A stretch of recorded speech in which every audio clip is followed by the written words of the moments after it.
Welcome, everybody. I'm Catherine Rollins. I am the publisher of Bay City News and Bay City News Foundation, which is a nonprofit that publishes public service journalism for 13 counties of the Bay Area. And as such, I work with Joe Dworetzky, who will be talking to us tonight about his experience as a reporter on the ground when he recently went to Minneapolis, where there was so much chaos and civil disobedience and kind of shocking turn of events.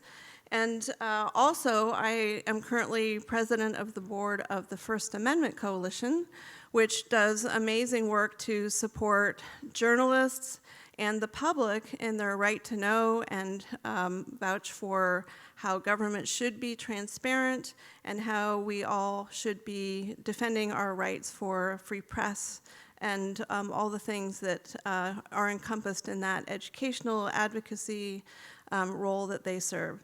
So having David Snyder, who's the executive director of First Amendment Coalition, talking with Joe Dworetzky, who was on the ground in Minneapolis, makes for a really interesting conversation, which we will all be part of for the next 40 or 45 minutes. And then I will invite questions from the audience so you can hear from them as well. Please welcome to the stage Joe Dworetzky and David Snyder.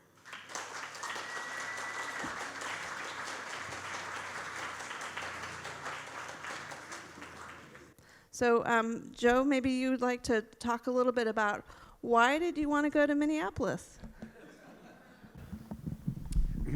Nice to be here. Thanks for coming.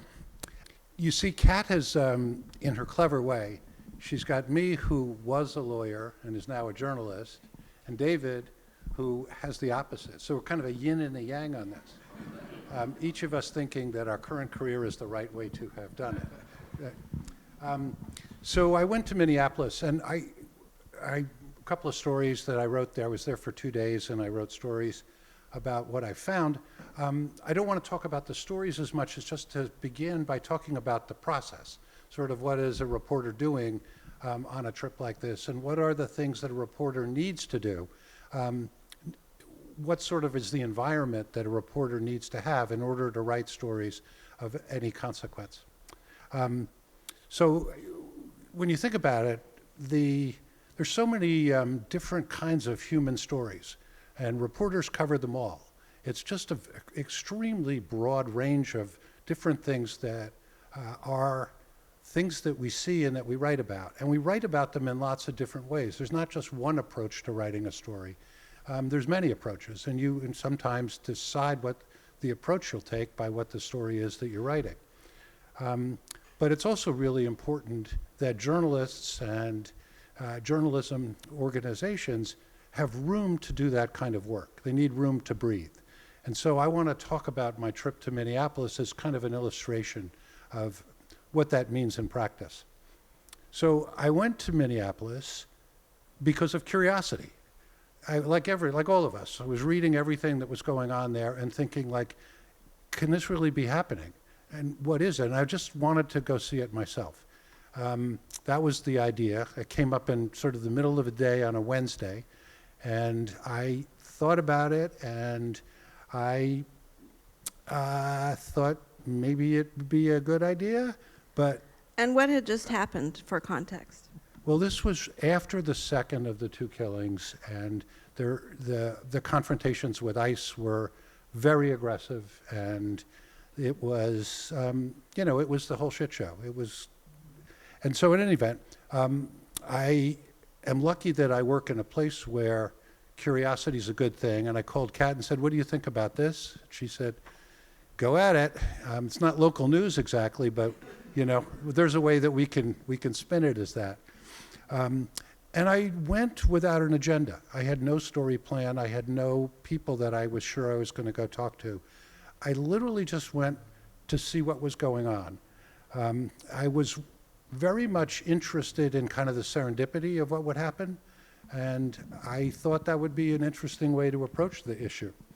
And when I got there, I just started to talk to people. And this is like the magic secret that I learned in journalism, which I still baffles me that it works this way. But I found that when I asked people about their lives and what was happening to them, they wanted to talk. Like, why would they want to talk to me? I never could figure it out, but it's just proven to be true again and again and again. It's everybody has a story, and they want to have somebody listen to it. And so that was my plan. So then when I did that, and we'll talk more about what I found, but I was trying to conceptualize how would I write a story about a trip to Minneapolis in which you're trying to assess, I guess, what's going on in a pretty general way. You know, I've covered conventions before, and they're like big, sprawling, complicated events with lots of things going on, but there's a storyline. You know, there's a speakers, and there's a dais, and then there's a progression. But something like this is like, you know, trying to cover Burning Man. There's just things going on all over. There's no central narrative to find. And so what kind of story do you, how do you tell that kind of story in a way that's interesting to people? And what I thought was, if I'm kind of doing this almost like a travel writer, I'm going to a place and I want my readers to travel with me. And so to do that, I want my readers to know a little bit about me so that they kind of know who they're traveling with. And I viewed it that way. And so instead of starting with a lot of things about what was going on, I started about me, and I said I'm really old and I hate the cold. I don't want to go any place where it's freezing cold. I just don't do that. But then I also said, but I think that's the story. I think it's a really important thing that people are out there in that bitter, frigid, miserable weather day after day, and that I should go and see that. And that was kind of my conceptual idea of how to tell the story. And I think you're right, Joe, that we sometimes forget we're living in a very mild climate here. I went to college in Minnesota and spent some time in the Twin Cities and couldn't wait to get back here.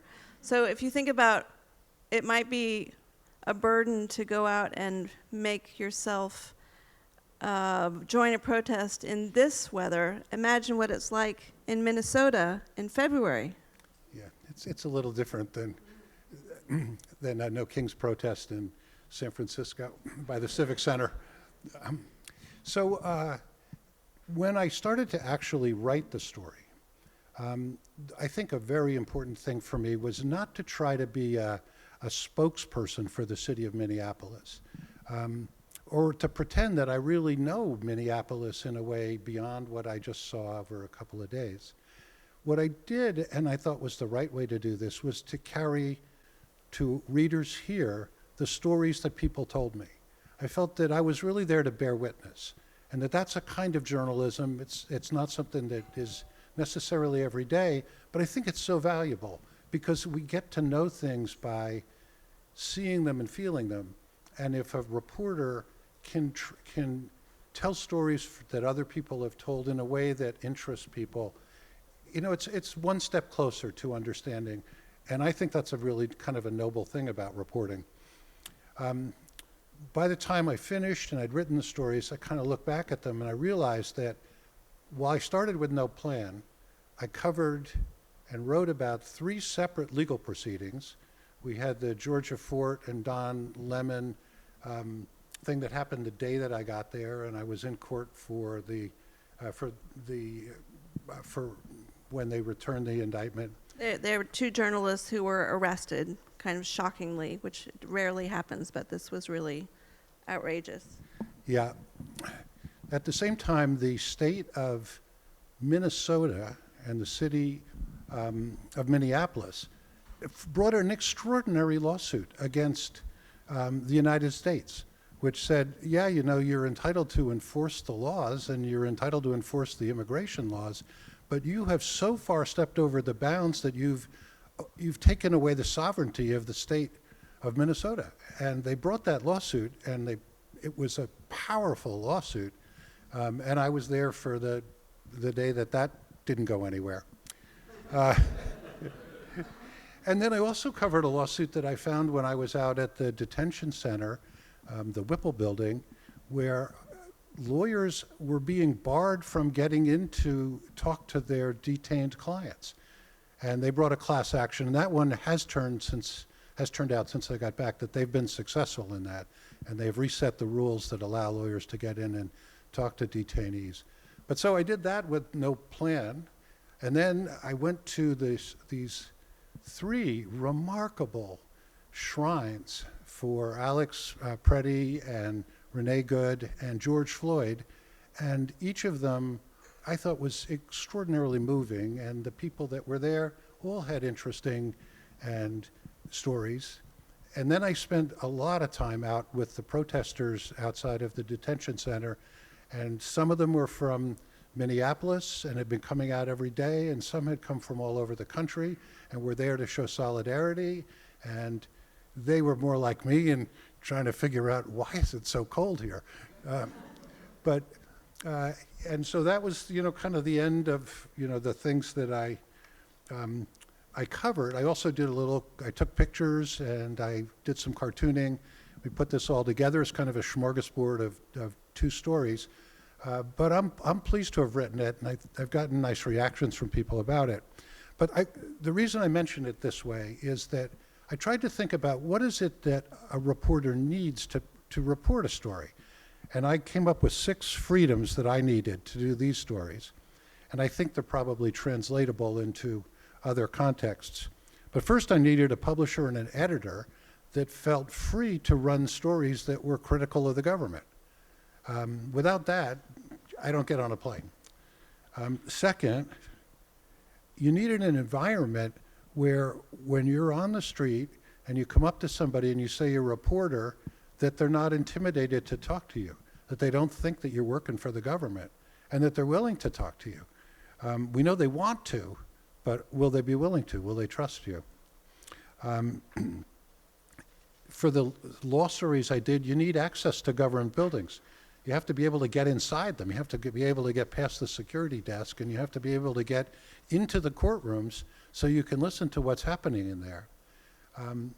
I did, in the nights I was, pulling up all sorts of records through Pacer and otherwise, and I realized you need access to legal records. You have to have that in order to write a story about what's going on. And then I think I needed to be free to go to the sites where these shrines had been made on city streets, where these 3 people had been killed. And last, I think I needed freedom not to worry about my personal safety in doing these things. I mean, I did have some worries about it, but I didn't have an overpowering sense of that. But those 6 things that I mentioned are not just freedom of the press. These are the freedom to be a journalist and to do the things that journalists do. So one of the things that I saw, which I found to be quite remarkable, it was a kind of a media event that happened after Georgia Ford had been arrested. She'd been arrested in the morning that I got there, and I went to the county center, and there happened to be a whole bunch of media people from different organizations that were just gathering there. They're completely outraged at what had happened. For those who don't know, the 2 journalists went with protesters into a church that the pastor was associated with ICE. And the protesters' idea was to disrupt the church service and to point out the irony of ICE and the Christian values that were being espoused in the church. And the journalists went with them to report on it. So in any event, she'd been arrested. People thought, she's doing her job. How can she be arrested for that? She'd taken into custody, and people got up to speak. And, it was like kind of a disorganized presentation, but a lot of people were really emotive. But towards the end of the speakers, there was this young professor whose name is Yohuru Williams, and he's a history professor at the University of St. Thomas. And he gave, in less than 500 words, the absolute best description I've ever heard of why a free press is constitutionally mandated, or at least protected by the Constitution, and why that is so in our system. And it was so good that I tracked him down and I got a copy of the speech. And when we ran my articles, we ran his whole speech as a sidebar, which is something I've never done before. But I thought it was powerful, and I would commend it to you if anyone has interest. But it closed with this. It says, "A free press is not a luxury. It's not ornamental. It is essential infrastructure for democracy. If we care about truth, we must protect the people who pursue it." And I've thought about that since, and I realized the corollary to that last line is when a government fears the truth, it takes away the freedoms of the ones that are trying to seek the truth. I could say that better, but you get the idea. And that's a nice lead into our discussion tonight, which is about the incursions on the freedom of the press that come from a lot of different angles. We tried to make a little list of the different kinds of ways that pressure can be put on the media to tell a story that is the one that the government wants to tell, not the ones that should be told, that the facts would tell. And we had a couple of broad general categories, and those will all be familiar to you. One was under the demonization of the press. We've heard a lot about that, from fake news to the failing New York Times. But there's a whole kind of grouping there. Then we had areas where reporters and journalists are kind of put at risk by what the government does. Sort of direct pressure on the reporting of the news and news gathering. A third thing are kind of direct attempts to say what the press should say. Like, you should say this. You should say it the way we want you to say it. And then the last category, maybe a little more insidious, is the pressure on news organizations and the economics of being a news organization. So those four categories fit a lot of sins under them, and I'll stop talking, but I do think that a related issue, which is not about the government so much, is for people to understand that all these things are happening now, and they're happening at a time when journalism has been beaten down, economically and culturally, and there's a whole lot of things that go into that, and we all see them every day. But so it's not simply that there are incursions on the freedom of the press, but it's happening at a time where the strength and the ability and the capacity to fight back is more limited. Thanks for that list, Joe, and that description. And it's a nice segue into what I love for you to cover, David, which is just to dig in a little deeper on what those threats are, why it's important to pay attention to them. And after we dig into that, we can circle back and talk a little bit more about what that means locally and what can be done about that. Yeah. I mean, those four categories that you listed, Joe, are problems now, but to some degree, they've always been problems. Reporters have always faced challenges from the government because one of the purposes of journalism is to criticize government, to point out where government is going wrong, and perhaps to offer solutions. What's different now is that those four challenges that Joe laid out are coming harder and faster and more directly from the federal government than certainly in my lifetime.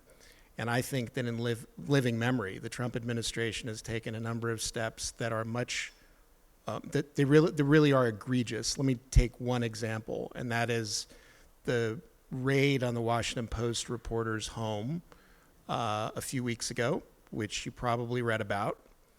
So that, not to put too fine a point on it, but that hasn't happened before. The FBI has not raided the home of a journalist, which is not to say they got a search warrant from a judge. So they were authorized, as far as it goes, by the judge to do that. And it's not that there has never been a search warrant executed on a journalist. There's a pretty an example just in San Francisco from not too many years ago that my organization was involved in. But this is the FBI, this is the Justice Department, and they took everything in that journalist's possession. They took her computer, they took her cell phone, they took all the files in all of those devices and much else. The reason it's so shocking that that happened, even in the context of the Trump administration, which has made no bones about treating journalists as not even second-class citizens, but as Trump said during his first term, enemy of the people, it was should have been legally impossible. So there is a law called the Privacy Protection Act that Congress passed in 1980, which makes the execution of a search warrant on journalists unlawful except in very narrow circumstances, where the journalist is the target of the criminal investigation under the Espionage Act. And the Justice Department made publicly clear that the journalist was not the criminal target. So the question is, how did a judge authorize this search warrant that clearly violates federal law? Well, we've learned since the answer is the Trump Justice Department never told the judge that that law exists, much less how it applies here. And you're like, well, why wouldn't a judge just know that?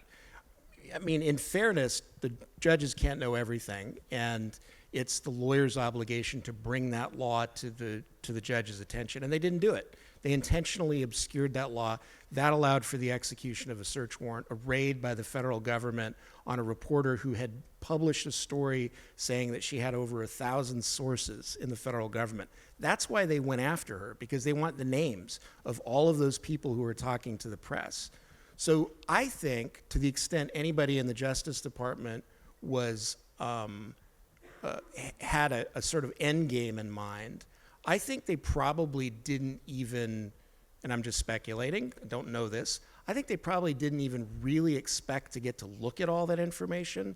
Part of the reason they did it is to intimidate other journalists, and even more so to intimidate their sources in the federal government so that they won't talk. And this is one of the overarching reasons that press freedoms are so important, is that they protect journalists from fear of being subject to government force, such as a raid on their house. They protect sources from fear that they're going to be criminally prosecuted if they talk to journalists.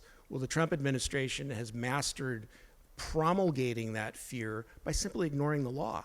And it's hard to overstate how problematic that is. If I could do one more example of that, and it's one that you mentioned and you were in the hearing for, that is the arrest of Don Lemon and Georgia Fort in Minneapolis. Well, Georgia Fort was arrested and charged in Minneapolis. Don Lemon happened to be in California, so that's where he was charged and brought into custody. So the government charged them under a law that was passed during the first, I think, Clinton administration, whose purpose is to protect women going to abortion clinics from people preventing them from doing so. The law was amended to include people who are trying to worship in houses of worship. So there are two reasons these charges against both Lemon and Georgia Fort are sort of ridiculous on their face, and I'll get to that in a second. But I think the starting point for looking at why those arrests are so problematic is the fact that a federal judge refused to sign an arrest warrant for both of them because he saw the problems that I'm about to lay out. So they went and got an indictment. And everybody knows the famous saying, you can indict a ham sandwich. You know, that's our system. I'm not saying that indictments aren't valid, but this is something you've also seen the Trump Justice Department do again and again. So they don't get one indictment, they try to get another indictment. They can't get a judge to sign off an arrest warrant, so they go to a grand jury and try to get a grand jury indictment. The reason the judge refused to sign the arrest warrants for Georgia Fort and Don Lemon is twofold. One, I'm pretty confident after having looked at those indictments that they can't possibly prove the elements of that crime. And second, separately, they are protected under the First Amendment, Georgia Fort and Don Lemon are, to do the stuff that journalists do and to observe illegal activity and to even be present when illegal activity happens and not be prosecuted for it. Now, that doesn't mean that journalists have a license to break the law. If you're covering a protest and you, the journalist yourself, pick up a trash can and throw it through a display window at a department store, you can be arrested for vandalism. You can be arrested for trespassing. But that's not what Georgia Fort and Don Lemon were doing. It seems pretty clear based on the facts that we all have now. But in order to be found guilty under this law, they would have had to either physically impede somebody trying to participate in these worship services, or they would have had to put fear of actual physical harm into the people who are attempting to participate in religious services. And courts have made clear that just being rude, just making a lot of noise doesn't rise to the level of being able to being guilty of this federal crime. And that's setting aside the fact that they were not there as participants. But even if you could make the argument, and the indictment sort of goes here, but not fully, that really what they were doing was just participating in the actual protest, I don't think that's credible. But even if they were able to make that case, I don't think they can prove the elements of the crime. Again, as with the raid on the Washington Post reporter's house, the point isn't to get a conviction here. The point is to make journalists and their sources and everybody else, make journalists and their sources afraid that they're going to be next, and to make everybody else either think that journalists are out there breaking the law all the time, or to just simply ask the question, are these real journalists? Is Don Lemon a real journalist? Is Georgia Fort a real journalist? That's not the question. Like, what is a real journalist is irrelevant to whether they committed these crimes or not. But raising that question sows further doubt, allows for the further demonization that Joe mentioned. One other quick point, after talking about these two national stories, well, maybe it's not a super quick point. The work that my organization, No lawyer has a quick point. Yeah, I know, right? Tell him to shut up, please. The work that my organization does, so we offer support in a kind of distant way to both of the cases that I mentioned, but we're based in California. We are proudly local and state-based. We don't touch the stories so much. We don't directly get involved haven't gotten directly involved in the stories that I mentioned. But we deal with local versions of those same things that I think a lot of people are not even aware of. I think one of the negative effects of the constant assault that we see coming from the Trump administration is that it has everybody fixated permanently on what's happening in Washington, D.C. And I get it. I'm the same way. But one of the things that does is it distracts from the place where you can actually make a difference at the local level. 99% of cases, for 99% of people, there's not going to be a lot you can do about what the president's doing in Washington, D.C. But you can do something about what the San Mateo County Sheriff is doing, or what the mayor of Berkeley is doing, or what the Alameda County DA is doing. And just to give a couple, and those offices are doing things, I think, with more impunity than they have in a long time, in part because they're, in a way, operating on a cover of darkness because no one's looking. They're all fixated on Trump.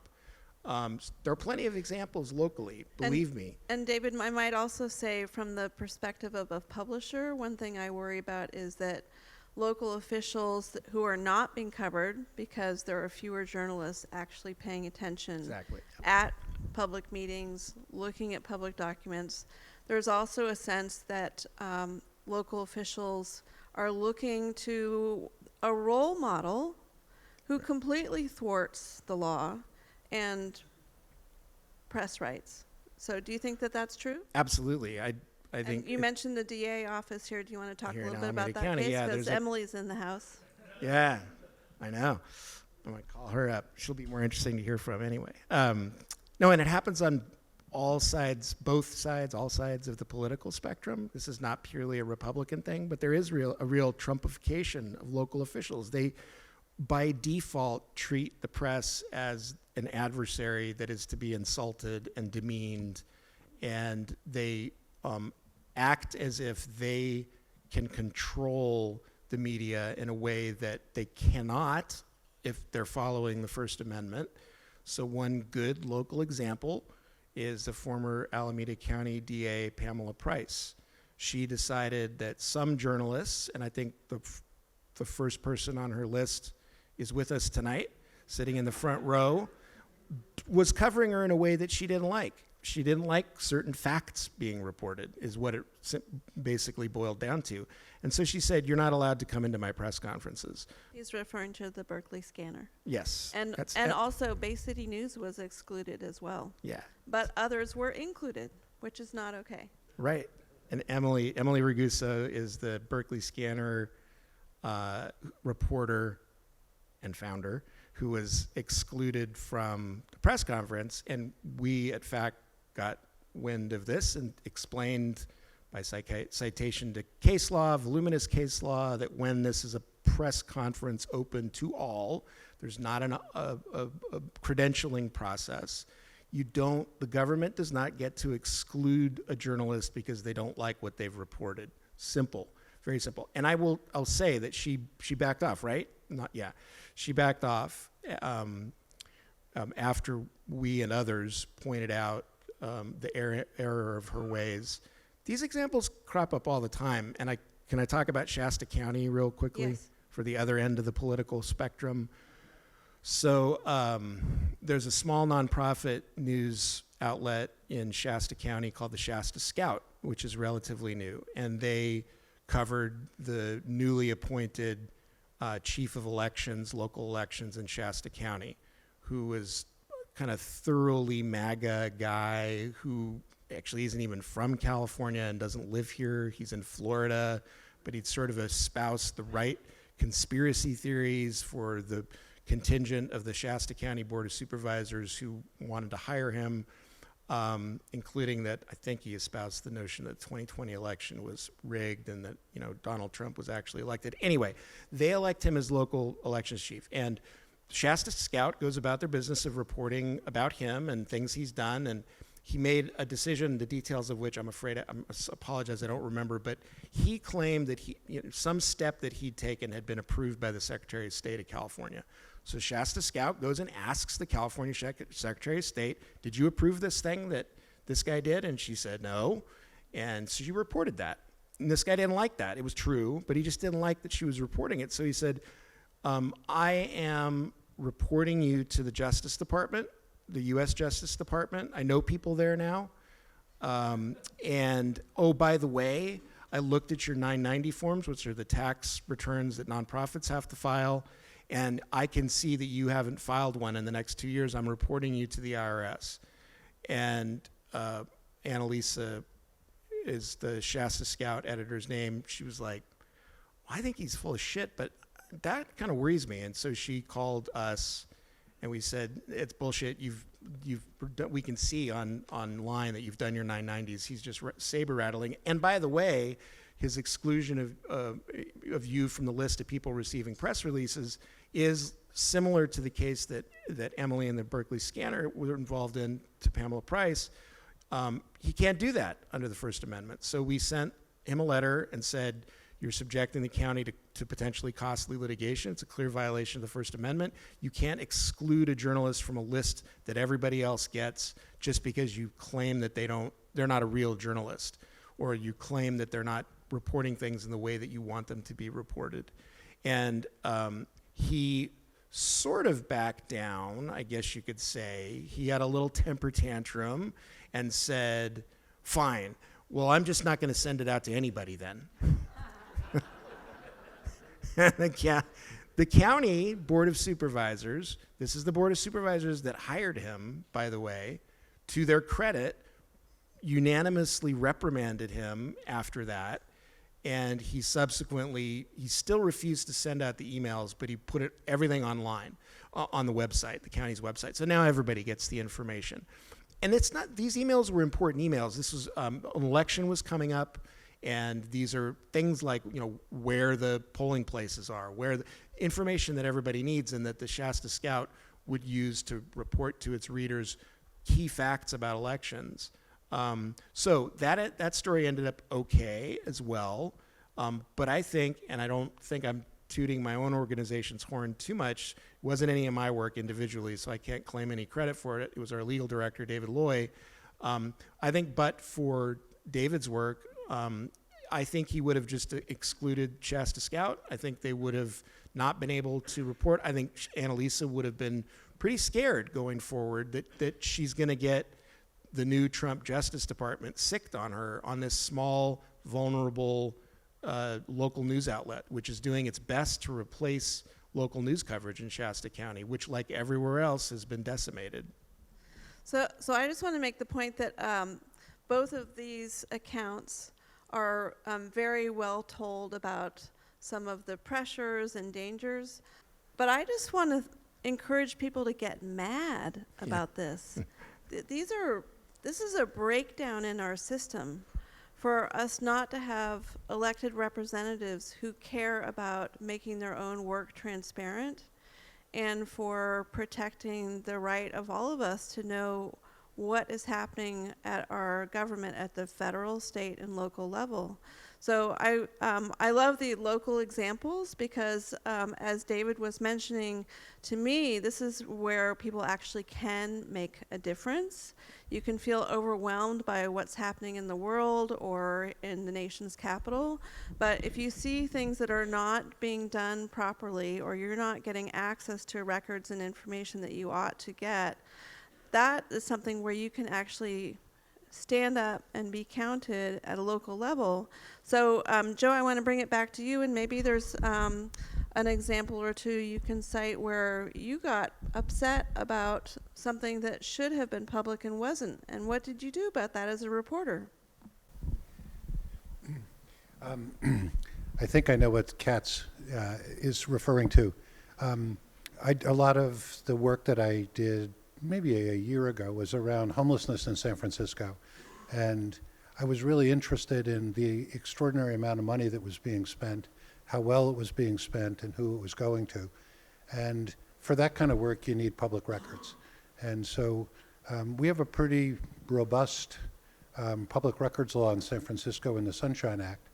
But one thing I learned that is not at all in the Sunshine Act itself is that a lot of the PIOs, the person or the custodian of records within any given department and are responsible for complying with the Sunshine Act, report to the PIO, the Public Information Officer, whose job is in government is to spin the government story in a way that it matches the politician's narrative. And there's limits on it, but it's a very distinct kind of way that governments have set up a buffer between the people in government and reporters. They have a PIO that manages your inquiry.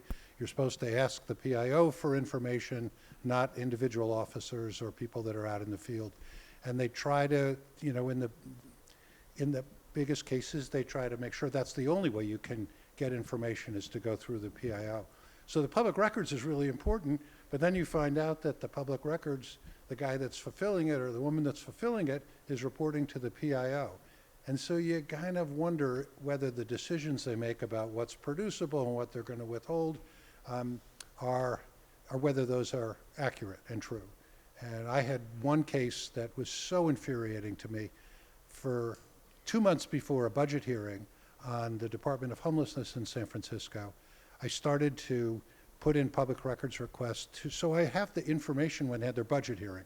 Because as you all probably know, the budget hearing is the one time that agencies are very attentive to what happens in the Board of Supervisors, because that's their money. And so I had 60 days in advance.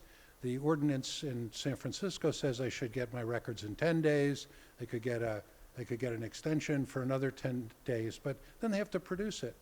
And instead what I found was I got 2 documents on the 10th day, and then I got another 6 on the 20th day. And then they said, well, we're doing rolling production, and as soon as we find them, we're going to send them to you. And then they dripped in, and everything was just nothing. It was like transmittal memos, and you didn't want to have lunch together memos. It was after the hearing, and after I appealed and I was able to get to the task force, that I finally got the whole thing. And there were a bunch of things in there that were exactly what I wanted to write about, that showed what was really happening on a couple of specific projects. But the timing, their ability to control the timing on releasing that was so infuriating. But that's just one small example of what, reporting the news is, when you have to get information out of the government. Yeah, and I'll just chime in and say, so you have very real threats that are meant to produce fear for journalists in seeking the truth. You have bureaucracy, which can just be crazy making, where delays thwart the reveal of public information. And then you have this other factor, which you both alluded to, which is that as there is a reduction in the number of local news organizations and the number of reporters actually doing the work, you just have a lot more opportunity for corruption, for misinformation. So I wonder, David, if you want to talk just a little bit more about what you see in terms of how people can find some solutions given that context. Yeah, I think we can go back to Minneapolis a little bit to answer that question. As you all probably saw, the protests and the actions that people took against the ICE invasion, I'll call it, of Minneapolis, that was neighborhood level, street level organizing. It was local. And of course, it was local in opposition to a very national thing, and it was all national news. But those networks and those relationships at the local level existed before the ICE raids in Minneapolis. And it's those kind of relationships and that kind of community that I think is going to allow us to recover and repair the damage that the Trump administration is doing. He's not going to be around forever. The Trump administration is not going to be around forever. The worst thing to do is to fall into despair and stop paying attention to the local level and to stop building those relationships and those communities at the local level. That's what authoritarians want you to do, is to give up and say, I can't possibly even keep track of all of it, much less do anything about it. And one way to keep track of it, ironically, is to not pay so close attention to it. Pay attention to the local. Subscribe to your local papers. Donate to your local news organizations. Donate to organizations in your community that do local work. Go to events like this. Be out in public. Maintain these community ties that I'm confident will be the thing that pulls us out of the destruction of the Trump administration. It's going to take a long time. I think there's a lot of damage being done right now in Washington, but it will happen. It'll only happen if people are still engaged and still paying attention. So I want to leave room for some questions, because I'm sure there are some. And before I do that, just riffing off what David was saying, in the back of the room before you leave, there are brochures if you want to find more information. Propaganda. About First Amendment Coalition, Bay City News Foundation.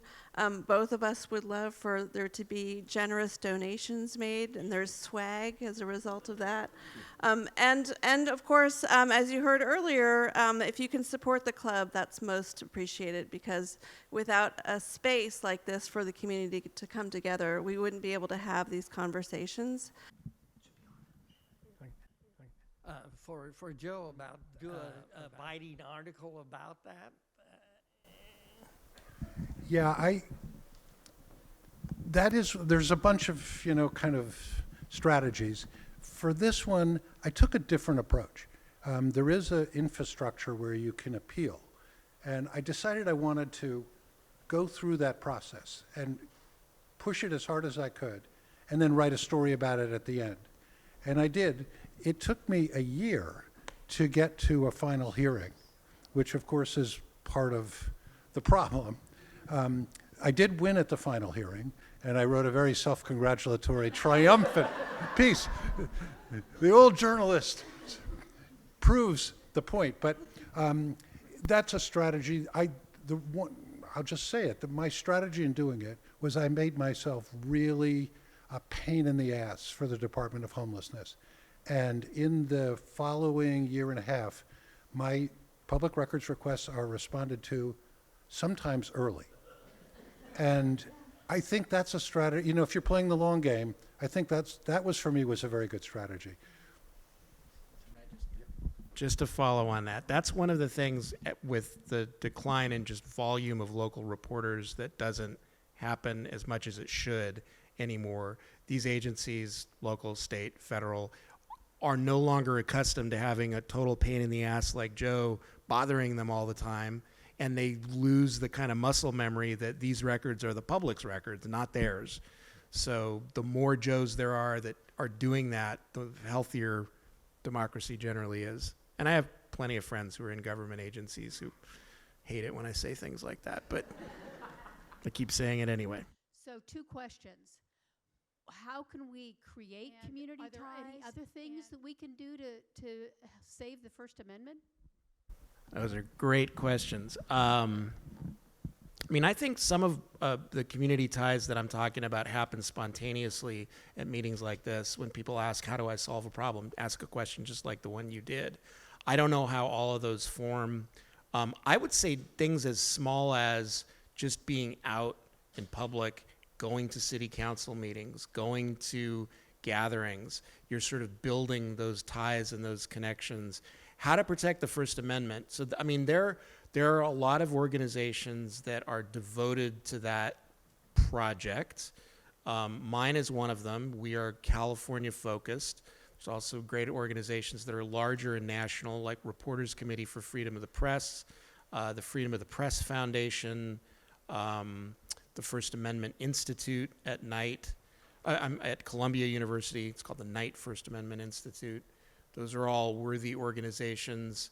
I just think supporting your local journalists is a great, and even if that just means reading their, or listening to, or watching their work, is a great way to make a huge difference. Just add on to that, most of us have email addresses at the bottom of our articles, or at least some way to get in touch with us. And, mine says, please reach out to me if you have a tip.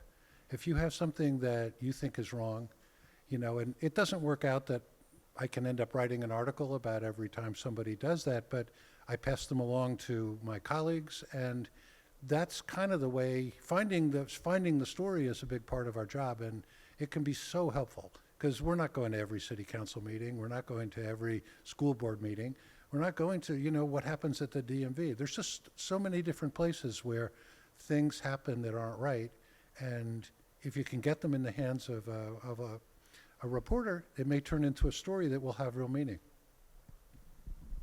Similarly, if you see something at a public meeting or behavior by a public official that doesn't seem right, reach out to organizations like mine. That's one thing that I tell reporters again and again that we talk to. Like, if you don't know the law, you think, I feel like I should have gotten those records, but I didn't. But you're not confident that you don't know what, come ask us. Like, should I have gotten these records? Should I have been able to see this hearing? Come talk to us, we'll help. So if you see something that seems off, don't just go away and be quiet about it. Raise it with somebody, whether it's that agency itself, whether it's a journalist, who knows? My staff and my board will tell you that I'm obsessed by the word ambassador this year. I really think that everyone can be an ambassador for organizations like your local news outlet, like the First Amendment Coalition, where, as David says, being the eyes and ears out in the community is really important, because we can't be everywhere, and because there are fewer of us, it means that we really have to sift through a lot of information just to come up with the story that resonates and has impact. But we count on the community to be telling us about what they see and hear, or what they're curious about, or whether they just have a question about whether this seems not quite right. It seems like we do have a plethora of online news to unify and learn from the other communities. So fair question, and I will say that we are lucky in the Bay Area to have a lot of news organizations, but they are greatly diminished than what they were 20 years ago. So when I first started at the San Jose Mercury News and Bay Area News Group, there were 400 editorial employees, and now there are 40. So you just can't do as much coverage, and they sort of ceded ground for all the important things that used to be their bread and butter, like technology, all the giant corporations that were in Silicon Valley, innovation, what is the changing nature of our own population as demographics are shifting, and immigrant populations were much better covered. I will say the silver lining of this time is that there are a lot of nonprofit news organizations that are sprouting up to do exactly what you suggest, to cover communities that have traditionally been overlooked, underserved, underreported, and being able to build alliances with other organizations in order to amplify their work. There are networks like that, and we are proudly part of some of those to try and get more stories out. But it's also scattered. But I think that the more the better. There is no shortage of stories to tell. So I don't know if either of you want to jump in on that. I think you covered the waterfront really well. Another question. Thanks. I just wanted to ask about 3 areas that you didn't touch upon. Handle the issues of ethics and social media. It's such a stunningly good question. I just want to add to it.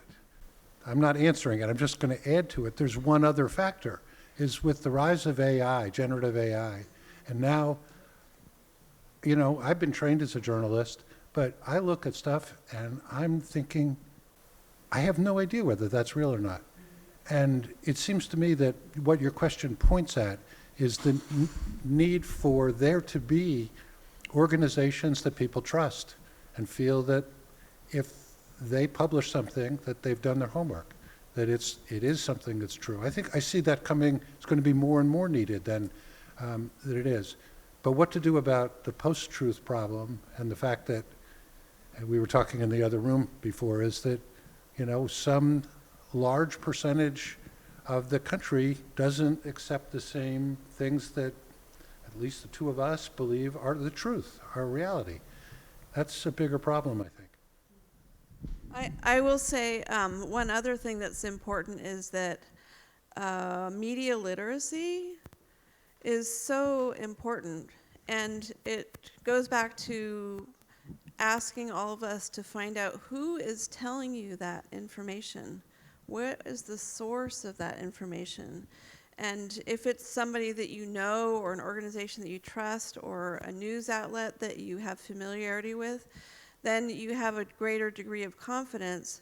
But the temptation, of course, is that we are flooded with so much information, and social media and now AI, as Joe mentions, make it very confusing for the public. So we used to talk about teaching how to read a newspaper in school for kids. Well, we all need some re-education ourselves in order to be able to determine, is this photograph real or fake? Is that thing that I heard or saw the truth or not? It's very confusing, but I think being critical thinkers has never been more important. Yeah, I agree with that. I would just add one thing to that, that the quote-unquote post-truth age, I think it will come, I don't know if it'll come to an end, but I think as the lies, the blizzard of lies from Washington and elsewhere gets more and more intense, the importance of having a place, as Joe pointed out, where you can go, where you at least have some confidence that professionals did their best to come up with what the truth is going to become all the more important. I think, I'm optimistic, I'm hopeful that those kind of organizations will just become more important as it gets harder and harder to separate the lies from the truth. Maybe one more? 2 more? given current events, it's entirely appropriate that you focused your comments tonight on instances where have such effects. Maybe that's best left for another session. I don't know. But do you have any comments about that? It would be a long session. Just we get into lobbying and money and Citizens United and a lot of the stuff that's happening with the billionaires out here. It'd be a long session, I think, but good one.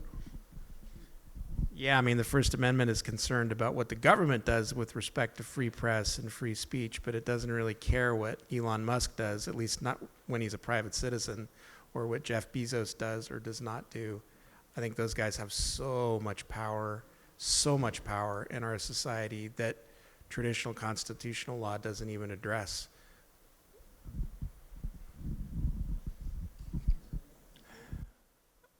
I just wanted to raise a couple of points coming out of my own experience as a kind of professional tourist in this country. One comes out of taking a group of British judges to go to National Archives in Washington, D.C. to study the principal documents of this great country, and seeing opposite that building, in lights down the side of the building, the First Amendment. But it was striking to us, all of us in the building, in the National Archives, how there were no American visitors to that building when we were there. And related to that is a recent experience I had on one of the No Kings protests here in Berkeley, actually in Albany, down on San Pablo. And I was personally dismayed by how much fun everybody was having. And this is to pick up a point about anger, because I think there needs to be much more anger amongst people generally in this community. And you're expressing a kind of anger, all three of you. And as time goes by and more of us perhaps feel that righteous anger, I wonder if this period will pass into the annals of history as the period when Donald Trump actually produced democracy in America.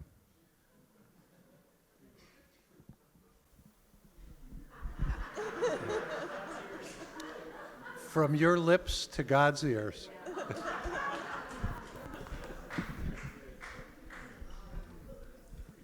Yeah, maybe. We hope that that's actually what evolves out of people understanding what's at risk. So just as Joe went to see with his own eyes and ears what was happening on the ground in Minneapolis, and just as David articulated some of the very local cases of journalists who were being thwarted from doing their jobs on behalf of the public. It takes really hard work, it takes resources, and I will also say again, I think it takes people getting mad, angry, where they feel like they're fed up and they want to act in order to be sure that their government is held accountable. And we are so fortunate to have something like the First Amendment where those rights are protected, but we don't want them weakened. And so although we like to have the outcome of there being a great surge of strong local democracy as a result of this era, I don't know that that's guaranteed. I think one of the things that makes it hard for there to be a real head of steam gathered of anger is that one day the outrage will send you to the moon with anger, and then 2 days later it's a whole brand new one, and 3 days after that it's an entirely brand new one. I mean, we're still figuring out what happened in Venezuela, and now we're bombing Iran. Like, it's impossible. So I think that makes it all the more important for everybody to just keep their eye on the ball and remember the fundamentals and focus when you can on the local, because it's very difficult, and that's part of the strategy. I don't know that I attribute it to Donald Trump himself, but people around him, is just this constant flood the zone assault. You know, Steve Bannon talked about that in the first term. You just flood the zone, no one can pay attention, and they're never going to get enough anger built up to actually organize and do something about it. He didn't say that exactly, but I think that's what he meant. Yeah. Well, on that note, maybe we'll say thank you so much to our guests for joining us tonight. And great to see so many people here. Keep coming. Thank you so much.